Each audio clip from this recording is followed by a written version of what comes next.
सभी छात्रों को मेरा नमस्कार। तो इससे पहले हमने बूढ़ा आदमी ये पाठ पढ़ा था और इसके शब्द अर्थ मौखिक लिखित सभी भाषा ज्ञान वगैरह सभी देखा है। और इसका जिसने भी होमवर्क नहीं किया या जिसने भी वीडियो नहीं देखा है सबको वीडियो देखना है और उसके स्क्रीनशॉट भी भेजना है और होमवर्क सभी कंप्लीट करके अपनी कक्षा के ग्रुप पर सेंड करना है, अन्यथा आपकी हिंदी और मराठी के लिए एब्सेंटी लगने वाली है। तो आज देखने वाले हैं हम एक नया पाठ। इसके लिए आपको अपनी हिंदी की किताब निकालनी है। तो आप अपनी हिंदी की किताब निकालो और पेज नंबर 72 यानी कि 72, पेज नंबर 72 यानी कि 72 ओपन करो। ठीक है, तो आप सब तैयार हैं। तो आज देखते हैं हम पाठ 10वां मुंहपटक और धरपटक। आप भी पढ़ो, मुंहपटक और धरपटक। ये नाम है, देखते हैं किसके नाम है, इंसान के या जानवर के। तो अब देखेंगे पाठ 10वां मुंहपटक और धरपटक। दो पहलवान थे।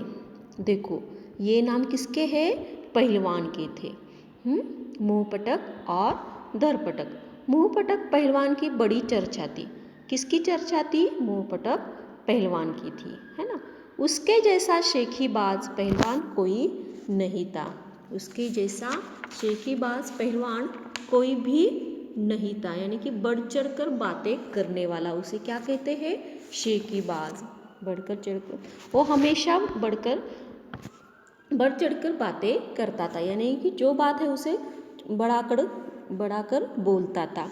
मगर धरपटक पहलवान सचमुच का भारी भरकम पहलवान था। और मुंहपटक की तो आपने सुना, तो अब धरपटक कैसा था, सचमुच भारी भरकम पहलवान था। मुंहपटक पहलवान की प्रशंसा से उसे बड़ी जलन होती थी और मुंहपटक के पहलवान की प्रशंसा से उसे बड़ी ही जलन होती थी। एक दिन उससे रहा नहीं गया। उसने अपने कंबल में 90 मन आटा बांधा और उसे पीठ पर लादा और एक दिन उसे रहा नहीं गया, तो उसने अपने कंबल में 90 मन आटा बांधा। आटा यानी कि हमारा गेहूं का आटा होता है, उसने वो 90 मन अपने पीठ पर आटा बांधा और उस कंबल में बांधकर उसे अपने पीठ पर लादा। और मुंहपटक पहलवान से जोर आजमाने के लिए उसके घर की ओर चल पड़ा। और मुंहपटक पहलवान से जोर आजमाने के लिए वह उसकी ओर चल पड़ा। तो 90 मन आटा लेकर कंबल में बांधकर अपने पेट पर लेकर उसे जोर आजमाने के लिए उसके घर की ओर चल पड़ा। रास्ते में एक बड़ा सा तालाब देखकर वह रुक गया। अब रास्ते में एक तालाब देखा, उसे देखकर वहाँ रुक गया। उसे जोरों की भूख लगी थी और उसे भूख भी लगी थी। प्यास से उसका गला भी सूख रहा था, इतना बोझ जो उठा लिया था। तालाब के किनारे अपनी गठरी रखकर उसने तालाब के पानी से अपना आटा साना। तालाब का आधा पानी इसमें लग गया। वो आटा सानने के लिए उसे तालाब का आधा पानी लग गया। आटा सानकर उसका एक बड़ा सा गोला बनाकर अपने मुंह में डाल लिया। और आटा सानकर उसने एक बड़ा सा गोला बनाकर अपने मुंह में डाल लिया। फिर धरपटक पानी पीने तालाब में उतरा और आधे भरे तालाब का सारा पानी पी गया। और आधे भरे तालाब का एक तो आधा तालाब तो उसके आटा बुनने में गया, सानने में गया, और फिर आधा पानी जो बचा था वो उसको पीने में गया। तालाब में उतरा और आधे भरे तालाब का सारा पानी पी गया। पानी पीकर उसने एक जोरदार डकार ली। और फिर क्या किया उसने, जोरदार डकार ली। आप भी लेते हैं ना, ज़्यादा खाना खाने के बाद जब आप पेट भरता है तो आपको भी डकार आती है, ली। और इसके बाद तालाब के किनारे लेटकर खर्राटे भरने लगा। और फिर क्या हुआ, पेट भर गया, खाना हो गया, पानी पीना भी हो गया, और फिर नींद सोने गया और खर्राटे भरने लगा। इसे मराठी में घोरना बोलते हैं।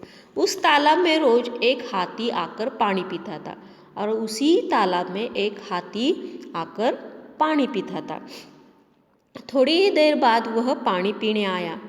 तालाब को सूखा देखकर उसे बहुत गुस्सा आया। फिर वो एक हाथी उस तालाब में पानी पीता आता था। थोड़ी देर बाद वह पानी पीने आया और तालाब को सूखा देखकर उसे बहुत गुस्सा आया। तालाब को सूखा देखकर उस हाथी को गुस्सा आया। वहाँ पर एक आदमी को लेटा देखकर हाथी ने क्रोध में आकर उसके सिर पर, तो उस तालाब के किनारे एक आदमी लेटा देखकर हाथी को भी क्रोध आया। अब वो अकेला, ये तो कहानी है ना। तालाब का पानी तो एक इंसान तो ख़त्म नहीं कर सकता, और आटा कितना भी आटा हो, सारा पानी तो आटा सानने में तो नहीं ख़त्म हो सकता, लेकिन ये कहानी है, इसमें बताया गया। तो उसने तालाब का आधा पानी पिया, ऐसा वर्णन इस पाठ में किया। तो आप देखते हैं पेज नंबर 73। और उस हाथी भी उसी तालाब में पानी पीने आता था। जब उसे तालाब को सूखा देखा तो उसे क्रोध आ गया, और क्रोध में उसने देखा कि एक आदमी वहाँ लेटा है। तो चलो, क्रोध में आकर उसके सिर पर, अब देखते हैं पेज नंबर 73, अगला पाठ है।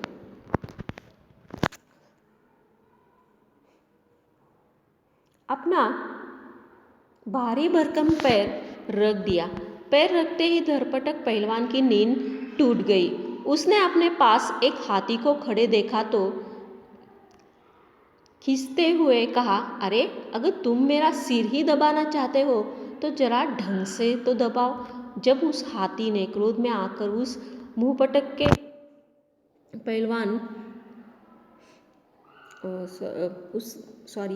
उस पहलवान के सर पर अपने भारी भरकम पैर रख दिए, तो धरपटक पहलवान क्या कहता है, यानी कि धरपटक पहलवान के सर पर हाथी ने पाँव रखा था।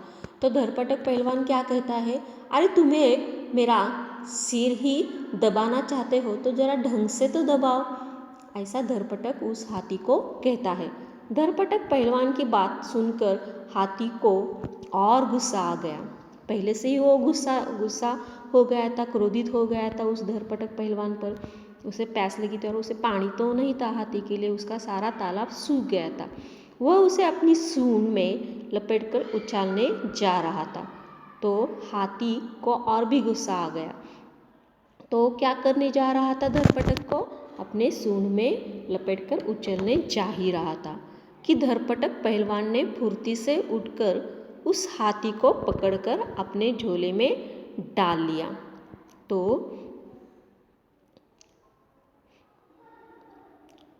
धरपटक पहलवान ने फुर्ती से उठकर उस हाथी को पकड़कर अपने झोले में डाल लिया, जहाँ उसने आटा लाया था, और वहाँ से आगे चल पड़ा। और वहाँ से कहाँ चल पड़ा, आगे चल पड़ा। मुंहपटक पहलवान के घर के सामने पहुंचकर धरपटक पहलवान ने हाँक लगाई, कहाँ हो मुंहपटक, सुना है तुम बड़े पहलवान हो, हिम्मत हो तो मेरे सामने आओ। यह सुनकर मुंहपटक घबरा गया।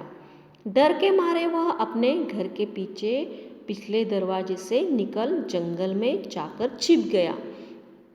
जब वो धरपटक उस मुंहपटक के घर के सामने आता है हाथी लेकर, और हिम्मत है तो वो बोलता है, हिम्मत है तो मेरे सामने आओ।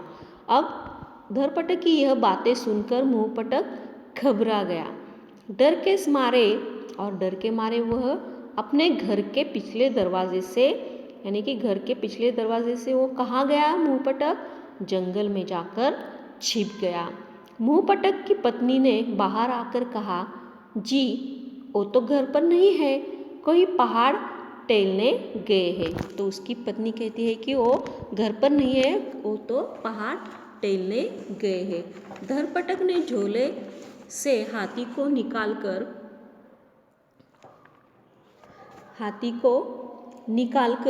उसके आंगन में फेंकते हुए कहा, इसे अपने पति को दिखाकर कहो कि धरपटक पहलवान उसे जोर आजमाना चाहता है। तो उसके पत्नी ने कहा, मुंहपटक की पत्नी ने धरपटक को क्या कहा कि वो पहाड़ टेलने गए हैं, यानी कि धकेलने के लिए गए हैं।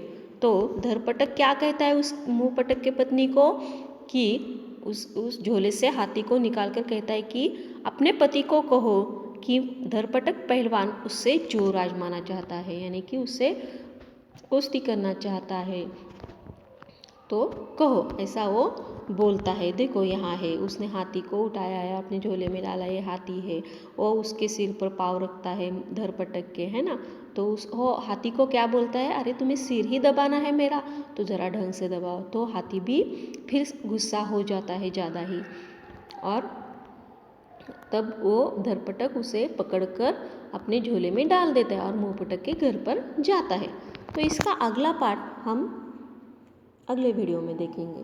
तो आपको पहला वाला होमवर्क, या जिसने वीडियो नहीं देखे हो उस सबको वीडियो देखने और उसके स्क्रीनशॉट निकाल कर अपनी कक्षा के ग्रुप में भेजने और सारा होमवर्क को कंप्लीट करके अपने कक्षा के ग्रुप पर सेंड करने हैं।